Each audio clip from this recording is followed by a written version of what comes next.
Yeah, will you check audio again? It sounds good now. There's no It's better. echoing. It's better? Okay. Yeah, there's no repeating. Sorry about that interruption. No, that's fine. That's fine. So let me just introduce Rebekah Klingensmith again. She she is based in Washington, D.C., and she works for a consulting firm that contracts with USAID, United States Agency for International Development. She is currently program assistant with the USAID South Africa program, where she assists consultants and researchers in the field, gathering data on HIV and TB, doing research and informing USAID. But tonight we are going to talk about her lived experiences in a deaf world. And as the title of the program says, in a deaf world.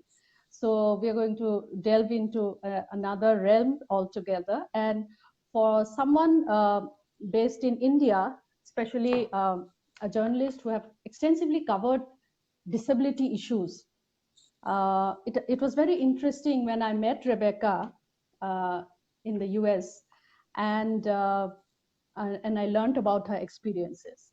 So I would like to, and she's born to deaf parents, and she's associated with Compass Interpreting Program, which is a professional organization that trains children of deaf adults, CODA, to become sign language interpreters. She is currently taking classes in this program and is an advocate for the deaf. Welcome, Rebekah. Thank you, And Teresa. I still remember that conversation we had, and where you spoke about your growing years as a child and born to deaf parents. So, and I remember that you said that the sign language was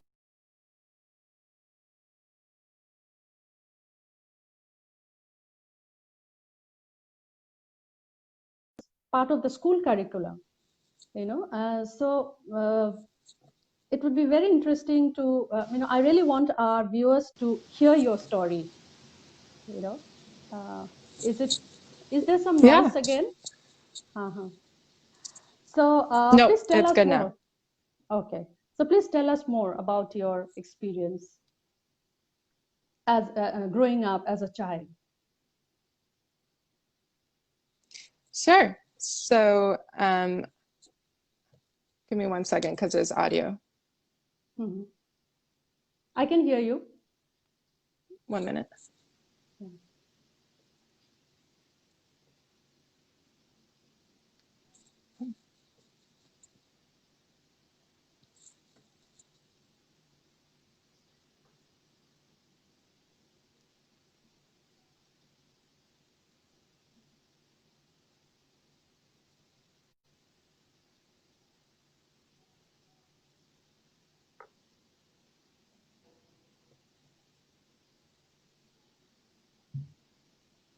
Okay, can you hear me? Yeah, I can hear you. You're clear. Okay. So growing up as a child of deaf adults, also known as Coda, I am the oldest of 3 hearing children to my deaf parents. And sometimes this is known as big thumb Coda because when we sign, we use 1, 2, 3, and this would be the first. So Yes, go ahead. sorry, there's an interruption. No, I can hear I'm you. sorry, Teresa. On my end, I can hear myself talking back, even though Okay. I'm not talking, and it's very strange. But I can't hear that echo. I'm sorry, what did you say? Just, I can hear you clear. I mean, you're loud and clear. Just you do one thing, mute your phone, just mute everything. Okay. Uh-huh. I'm sorry. It's just I can hear myself talking back Okay. after There's a lag. Okay, I'm just trying to figure that out. sure. You can't hear an echo? No, I can't. Okay.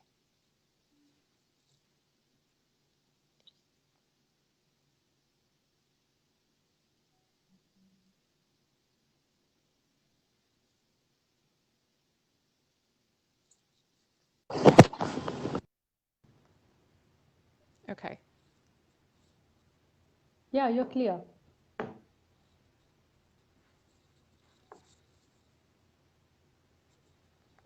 Okay, I'm hoping this works. Yeah, it's clear. You're clear. Okay. Okay. Yeah, Sorry, yeah. I don't know what the issue is on my end. So, uh, so I'm the oldest of three siblings, as I just said, and as the oldest growing up, there was a lot of responsibility to interpret for my parents. Them being both deaf and us being in a largely predominantly hearing community, sign language is the only way they're able to communicate. And they relied on me for a variety of conversations and appointments, such as doctor's appointments or conversations with their friends.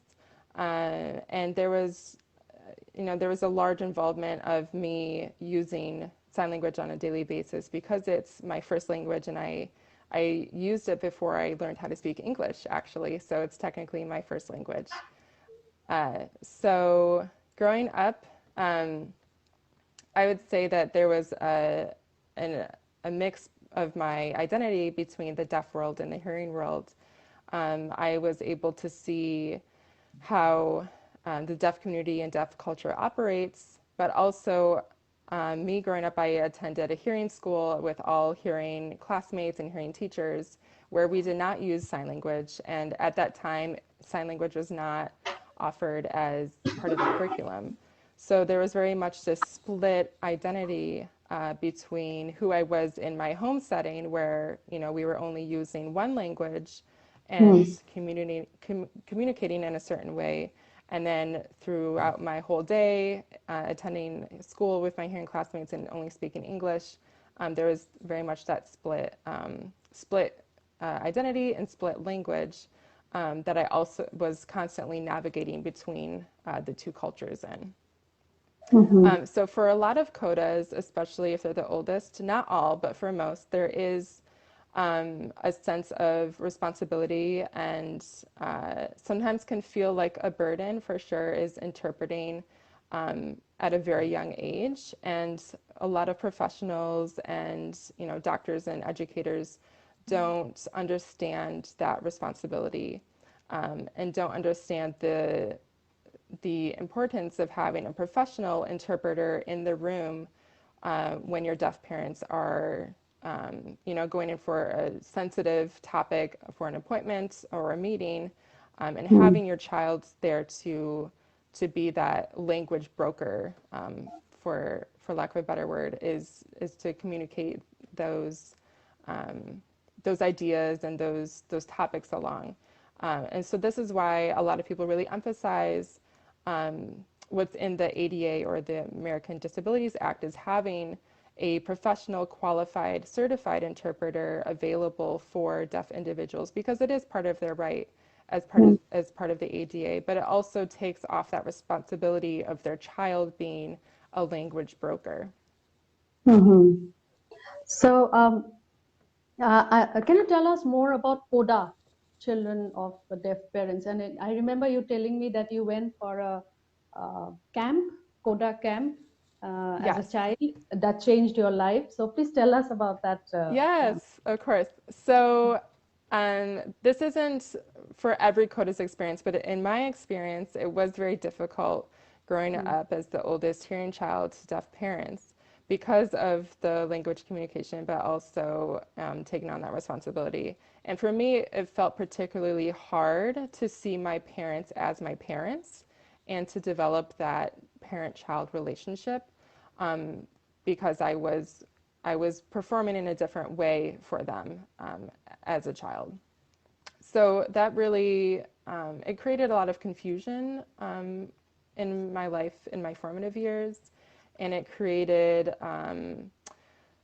not a lack of identity, but really understanding which world I would perform best in, and it really had a lot of struggle in my relationship with my parents, and it caused me to really act out in my normal daily life. And my parents recognized this, and they weren't sure what the source was, and they had talked to a lot of their deaf peers and deaf friends, and they had recommended a place called Coda Camp, which stands for Children of Deaf Adults. Um, and they had really emphasized how much it helped their children and their peers when they had, brought them to this camp. So they figured that they would give it a try. And it wasn't until I was 17 that they had heard about this. So this was, well into, my teenage years, when there were already a lot of issues with me and my parents. So, and it happened to actually be the last age that the camp would accept, a child for their camp program. Because, at age 18, there was a different, adult program. Mhm. Anyway, so I went, and I didn't go willingly. My parents really had to force me, and I felt like, I was being punished for something, or I didn't understand the context around it. But I got there, and I realized very quickly that there was really this whole world of people that I had never, encountered. They were people who really felt what I felt and experienced my lived experiences, and it was very eye-opening because I didn't have anyone to bounce off my experiences with as a child, and I didn't have anyone to really to talk through those. So there was a huge group of Codas at this camp, and they did a really good job of breaking down what it means to be a Coda and what our lived experiences mean and what the opportunities are for building a formal proper relationship with our parents and the deaf community, and it really kind of helped me compartmentalize that in my mind and really understand what that meant for my experiences. Mhm. So, there was obviously the fun aspect of camp, which is, playing games and going out and doing summer activities, but there was also a really great focused week of sessions about what this means, and it gave us an opportunity to really speak about our experiences because I feel like I never had that growing up. Just to be able to verbalize my feelings and to be understood Mhm. and to learn from others and really find that identity. So it was not until then that I really understood Coda identity and I really accepted that for myself. Mhm. So, as a child, were you also embarrassed at times when you had to sign for your parents before you attended the camp? I was very embarrassed because again, I didn't know anyone else in my life who had deaf parents. Mm. Um, so it felt almost like a punishment or not understanding why I had to be the one out of all of the people to have deaf parents. It was particularly embarrassing when going out in public Mm. and, in the grocery store, people would see my parents using their hands to communicate and they didn't understand. Um, and it made me feel that, it was just a really weird behavior. And I wouldn't be able to explain it because at that time I didn't appreciate and understand deaf culture.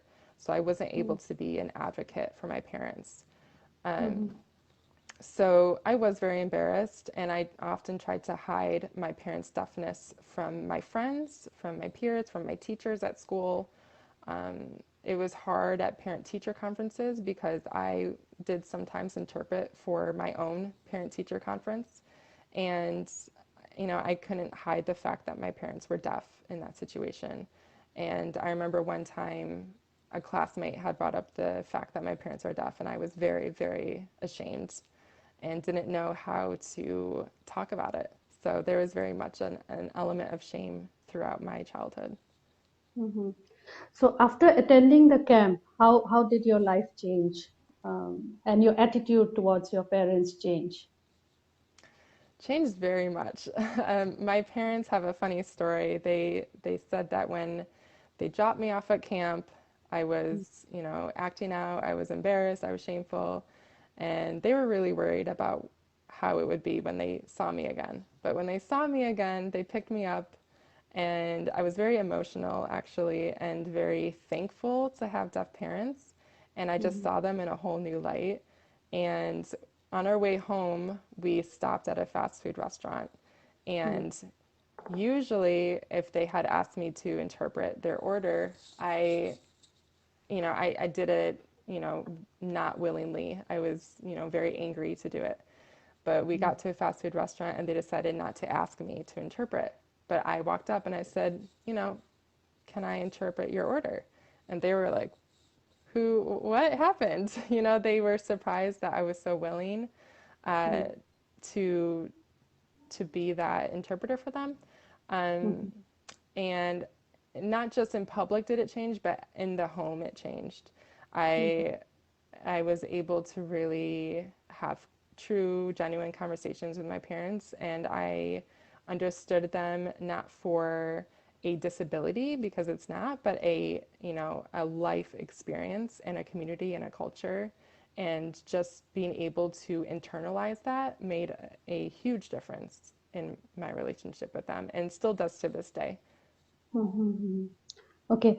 Before we go on, I just wanted to ask people watching us, am I visible? Is my Anindita Das, she's watching us. Am I visible? I just wanted to know because I just can't see myself on the screen. So Oh no. no, it's okay. In the sense that I can just see half of me.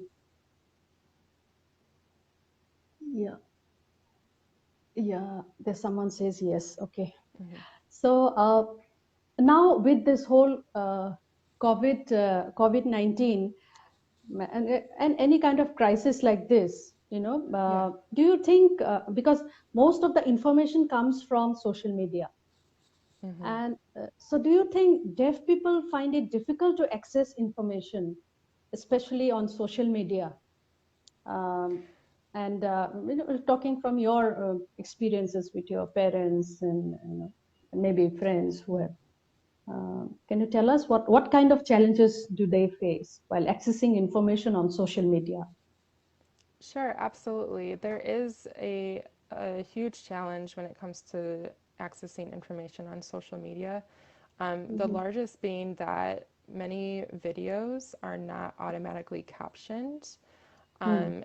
And for those who are not familiar, captioning is, the subtitles that come at the bottom of the screen when someone is speaking simultaneously. So, Mm. this is vital for accessing information in the life of a deaf person. So, Facebook and Instagram and many other major social media platforms do not yet Mm. have a way of automatically captioning videos. And I Mhm. think another issue is that people may want to caption their videos for giving access to the deaf community, but they're not aware of how to caption, or there's a barrier in knowledge of how to caption. So a lot of deaf people are needing to follow channels or accounts that are hosted by deaf people who are able to communicate the information through sign language, or Mm. they just have to read a caption under a photo or a video. But it's the fact that nothing is automatically captioned definitely is a communication barrier and information barrier as Mhm. well. And that Okay. that goes a huge way in terms of crises, and especially now with COVID and with things going on in the United States. There's a lot of information that is just taken in by videotaping, and Mm. it's difficult to understand what a person is communicating in the video Mm. if there's no context through captioning. Mhm. Okay. So how do you think can that be addressed? I mean, do you see a solution for that? I know that there's been a growing amount of apps where people Mm. can apply captioning or subtitles to their videos if they're interested. Mhm. I can get back to you about specific apps, but I know that you know I think that social media should really advocate for automatic captioning because Okay. it's not just for deaf people, but for people who, may not have caught the information or they weren't, listening well. It's helpful to be able to have that at the same time. For myself, Mm. I even prefer to have captioning just to make sure I'm getting all the information. Right, right. Okay. So, coming back to your experiences, like, is there anything like the crab theory or mentality that exists in the intersectional communities, such as deaf communities? Would you explain what kind of mentality that hampers the, say, the development, or maybe any kind of interaction by deaf people? Sure. So, for those who aren't familiar, just want to touch briefly on the crab mentality. So, Mm.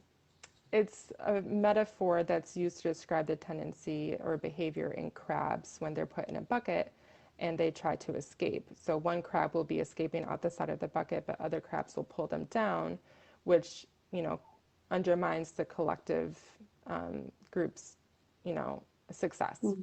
So this isn't only shown in the deaf community, but it's shown in different elements of human behavior when people want to put down or criticize the achievements of other people, who are going beyond the individuals in the bucket. So this is done, because of jealousy or strife or envy. But in the deaf community, particularly, Mm. there's, a tendency for deaf to put down their own if there's, people who go to college or successful deaf entrepreneurs, um, education administrators, or even people who, want to claim the identity of being deaf in the deaf culture and community. There's a Mhm. lot of gossip and jealousy that can arise from that and kind of pulling them down and Mm. antagonizing their success. Um, Mhm. so I will say that a lot of the feelings that Mhm. arise from that actually comes from low self-esteem or low expectations that are set on the deaf community by hearing educators or hearing parents in the larger hearing community. And there's this attitude often from hearing people that deaf people can't.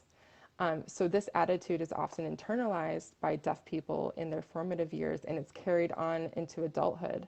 So when you have that attitude in your head and you view deaf people as succeeding and achieving, there's this kind of self-oppression and this strife to bring them down. And it's not just in deaf individuals, but it's also in deaf organizations who have contentious relationships when really they should be working collaboratively together Mm. for the good of the deaf community.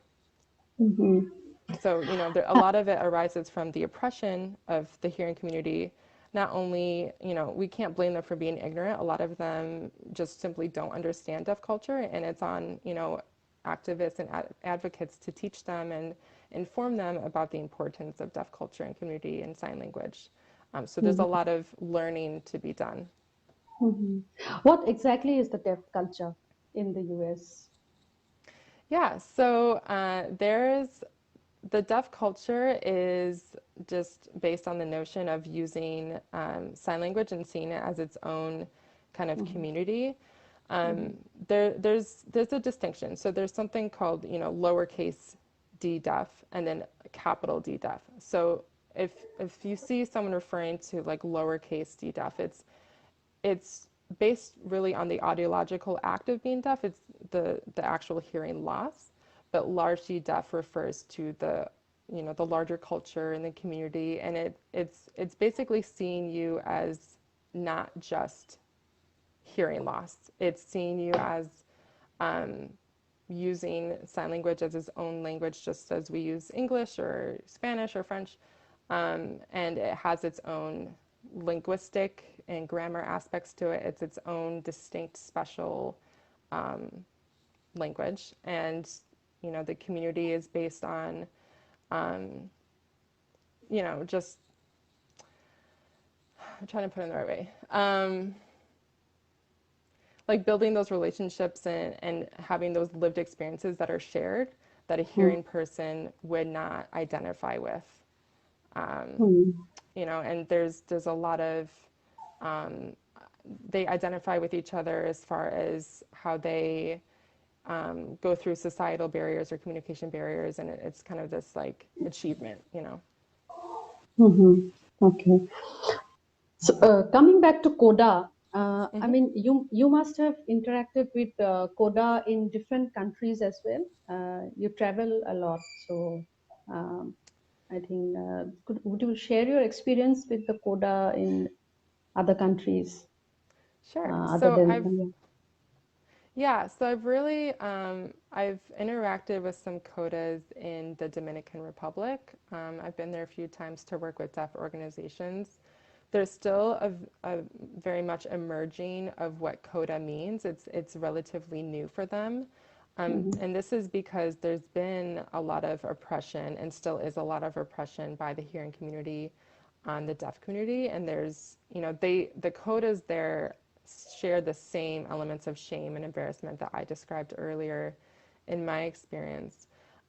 So, when I was there, I was able to meet a few young codas, and I noticed, the same attitudes that I had, and it we were able to have a conversation, really like a frank conversation that, um, there is oppression against their deaf parents, and there will be, but there's also this pride that's to be had when you're able to advocate for your own parents, and it's really important to instill that at a young age, and it's mhm, important for the parents as well to to bring codas into their world, because I think in a lot of places, deaf parents might separate their codas or their children from their own circles and their own conversations with their deaf peers. mhm, And that kind of creates a divide where the codas don't really feel that they're part of the deaf world. But I think the important thing is pulling codas into the deaf world as much as possible and letting them, navigate and decide for themselves how to advocate. I think it's really important to kind of to blend the two. mhm. And in many countries, being deaf is seen as a curse. So, how do you think that impacts the education of deaf children and the development of deaf education and language, particularly the sign language?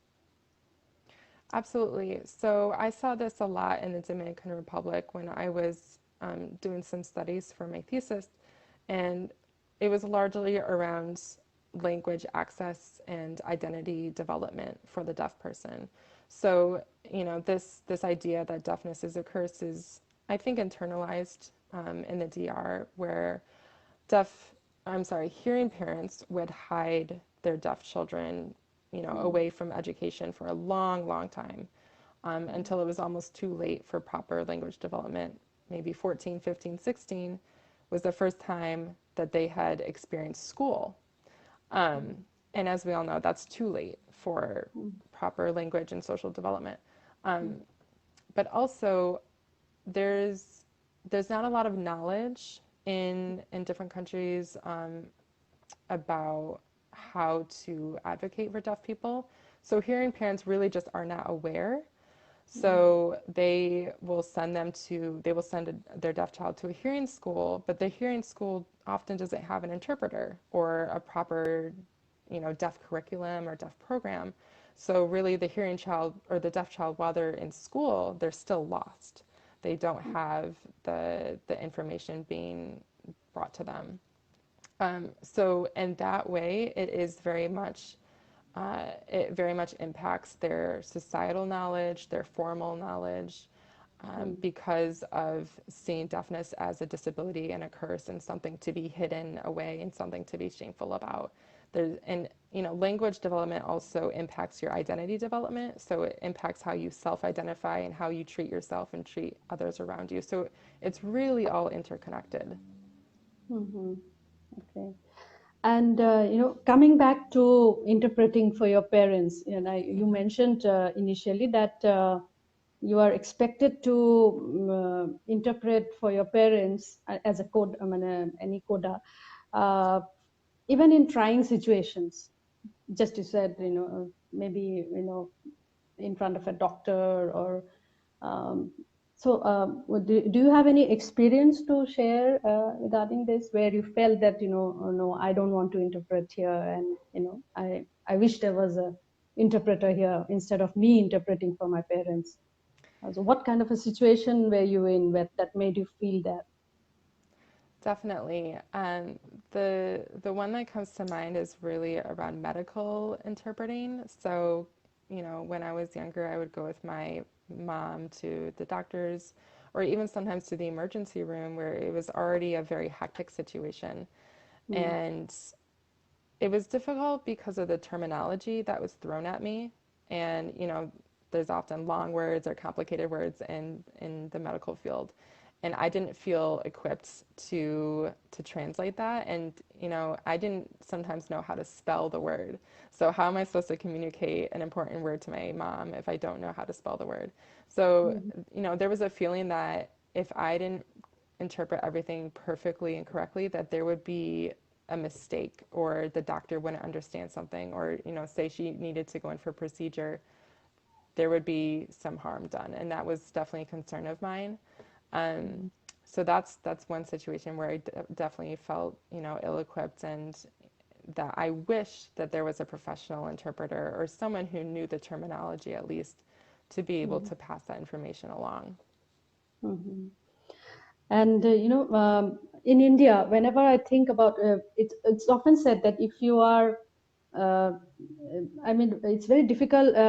You hardly find people with disabilities on the streets. You hardly find people with on wheelchairs on the streets. They are the invisible minorities. Mm, They don't exist for our politicians. They don't exist on our streets. And and it's often said that if you are, if you are.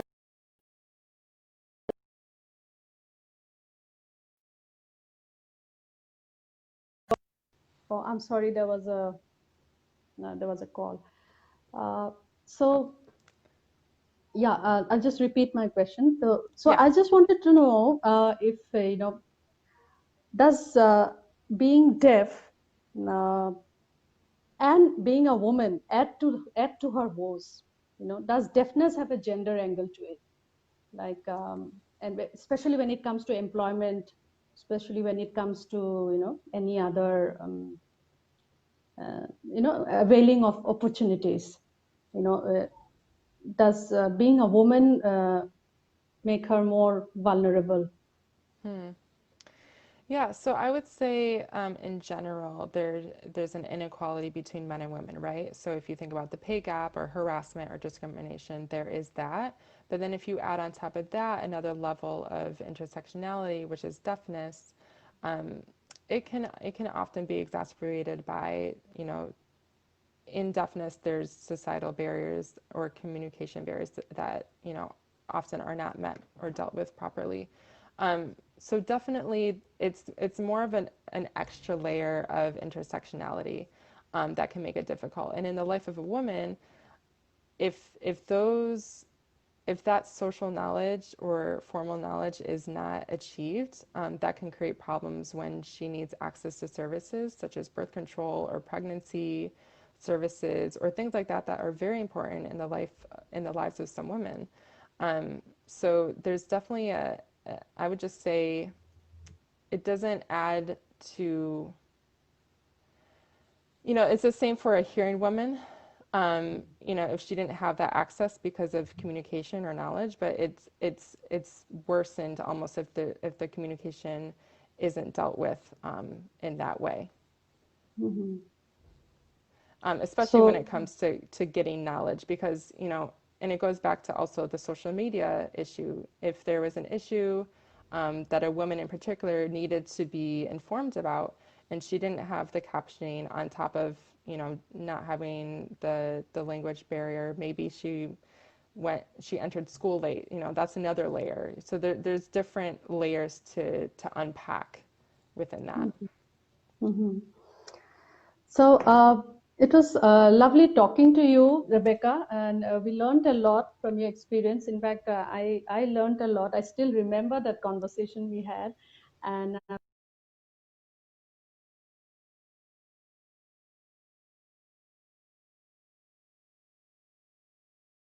the the disability issues in India are still in a very primitive stage, and we we we still look at disability with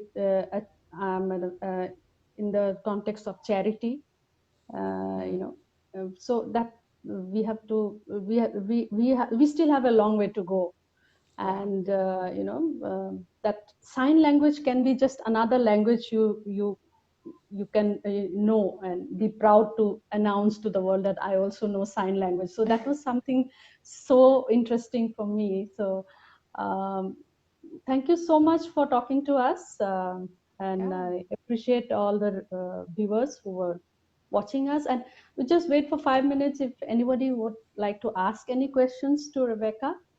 Yeah. Uh, Otherwise, yeah, and just the very fact that sign language is part of the school curriculum in the US, that is something, I think it's very innovative. And, as a child, if you know that, yes, a language like sign language exists, Mm-hmm. that is something quite, I think that was very, very innovative, which is for us, I mean, only if you are deaf, you know sign language, and only Mm, if, it bothers you. Otherwise, it's none of your business. So mm, that way, I think it's very inclusive to have it as part of the school curriculum. I hope things change in India as well, and we can learn a lot from your experience. And yeah, if I think people are just interested in listening to you. They don't seem to have any questions. So it was lovely talking to you, Rebecca. thank you, Teresa. Keep doing the good work that you're doing, and You too. hopefully we'll meet again after this whole COVID crisis is over. I hope Uh, so. Thank uh, you for hosting me and for asking great questions. It was really great to Thank you connect. so much. Have a good night. Okay, have a great day actually for Yes, you. and good night to you. Thank you so much. Thank Bye. you, Teresa. Bye. Thank you. Bye.